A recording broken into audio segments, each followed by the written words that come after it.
Hi, hello, and welcome to I Didn't Know That's What My Butt Looked Like in These Pants. Just kidding. That's not what this is about. We're doing a draw with me day, and you're gonna see the real time thing. Here's me spilling pencil shavings all over my blanket and having to clean that up before we get started. But I wanted to provide this video to have a little bit of zone out time for you and share some insights that I have around drawing, abstract art, and what it means to call ourselves an artist. I'm having a cozy day and I wanted to take you along with me for a little bit of a drawing practice that I've been doing the past few weeks. And when I say drawing, I mean, I think sometimes when we think of drawing, it's like drawing things, like actual things. And then I have to kind of preface it and be like, oh, well, it's not animals, it's just like a meditative exercise. But what's really interesting is, so usually I do these really geometric shapes and adding in different colors, and I've been just setting a 25-minute timer. No music, no background noise, and I just do this for 25 minutes. And it's been really nice. It's been a really nice grounding practice. But today, what are these amorphous little things? And I'm coloring in the background. I just had the realization watching a video of me drawing, since I'm left-handed, it's hard for people to see me draw. How does this angle work? Testing a little blobby blob. A little blobby blob. I wonder if I'm gonna keep this in or if I'm gonna edit it out. Okay, we're gonna go with this. 4 tries to get the camera angle correct. So next time you're annoyed with people's videos and the angle, just remember, we're trying. So I wanna take you on a journey. That is drawing. And again, I think sometimes we can really get in our head of what are we drawing? I need to draw an animal. If I'm drawing an animal, it needs to be perfect. And I think what I've noticed about my illustration style is that when I'm drawing an animal for the first time, I often draw it more realistic than stylized.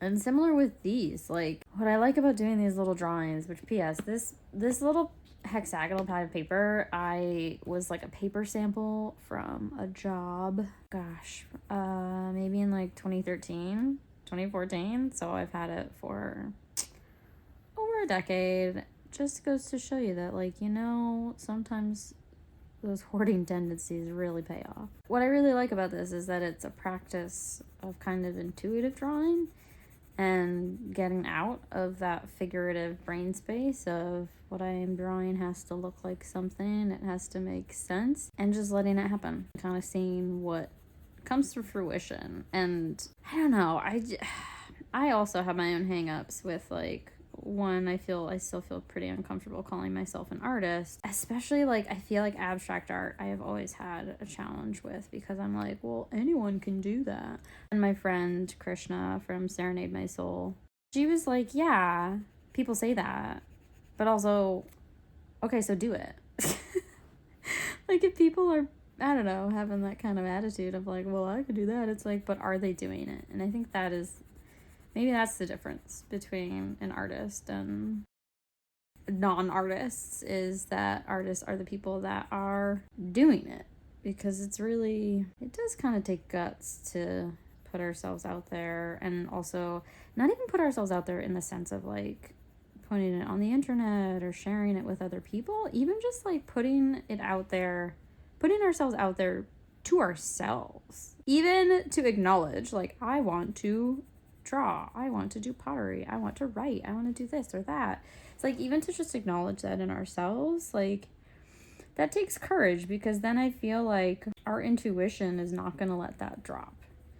It'll keep coming up, and even if you don't acknowledge it, it's going to keep coming up. But once you do acknowledge it, then your consciousness is oh, we're not doing that thing though, remember? It takes courage to even think about going after creative pursuits. And as an artist, yeah, we are putting our being out. And so now, as I've done for all of these. I could just leave it white. Oh, it's ripping off. Sometimes I like to rip it. Oh, is it? Maybe it's not. Sometimes I like to rip it off, but then sometimes I just like to let it stack up because this is just like a week's worth of drawings or something. Also, what I noticed is that the back side of this, it says, tell the universe what I want. The universe will bring me what I need when I need it. And I was like, ugh, what a lovely note to myself that I didn't even know I wrote.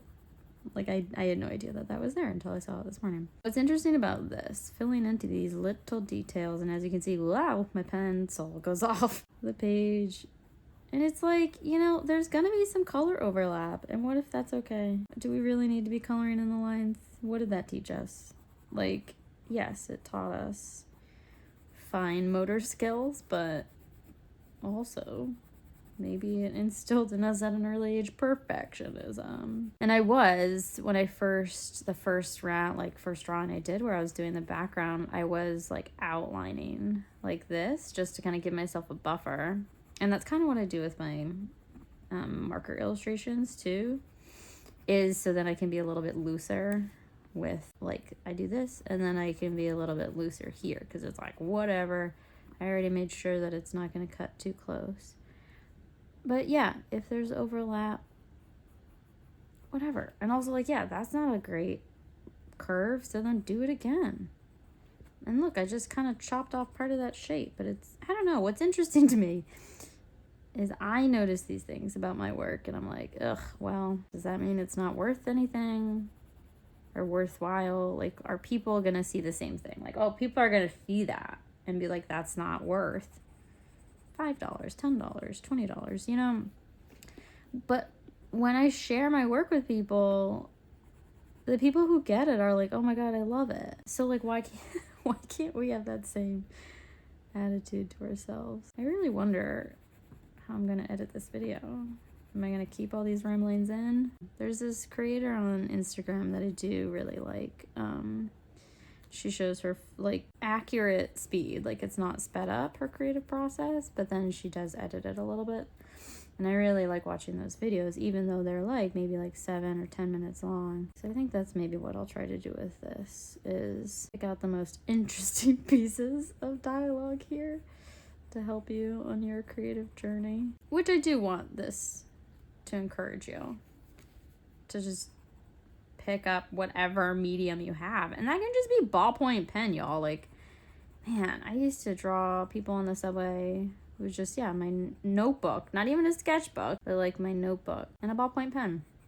And it's just, use what you have. I think we can get in our heads being like, I have to have the perfect tools. I have to have the perfect, like, I'm using Crayola color pencils. Yeah, I'm not using Prismacolor over here. And that's okay. I think the point is just getting the creativity.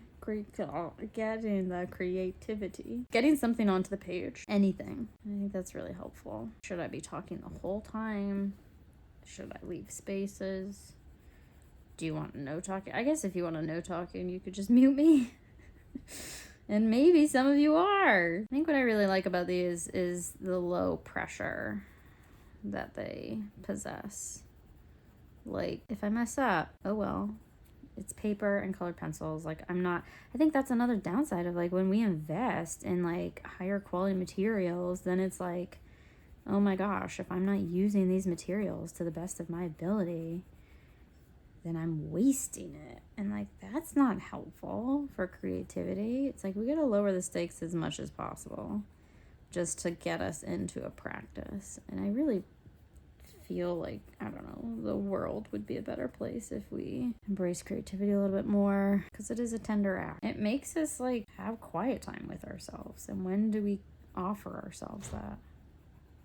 In 2025? Like, not really. It's really easy to just get caught up in the day-to-day and also what is happening in the world and feel defeated. Oh, well, okay. And now I'm just, also, this is like a box from a hard drive that I use to store this. Again, We don't need fancy stuff. Reduce, reuse, recycle, y'all. We're coming to the close. I really wish I had more deep thoughts for y'all. But sometimes it's just quiet. And again, that is kind of like what I like about this practice, that it is an opportunity for me to have some quiet, and I've been doing it on a good day. I will wake up, not look at my phone, or not like look at my text messages and DMs and emails and stuff, and do my morning pages, and then I will do this practice. Kind of, it almost replaces meditation for me because I'm doing it silently. Baxter's usually on my lap, which is really nice. And it's just really nice to not have to like think like, oh my gosh, I need to finish this up fast because time, whatever, I need to do XYZ, because it's like I just do it till the timer goes off. And I also challenge myself not to look at the timer, which is also a challenge because sometimes I do get antsy and I'm like, okay, I want to be done, but I think this is a good practice in slowing down, being with myself, being with my thoughts, and, you know, making some art. And, like, if this turns into anything, cool. If it doesn't, cool. It's not about what it turns into. It's just about the practice. And there you have it. Thanks for watching, y'all. My name's Kayla. You probably know that. I'll see you next time.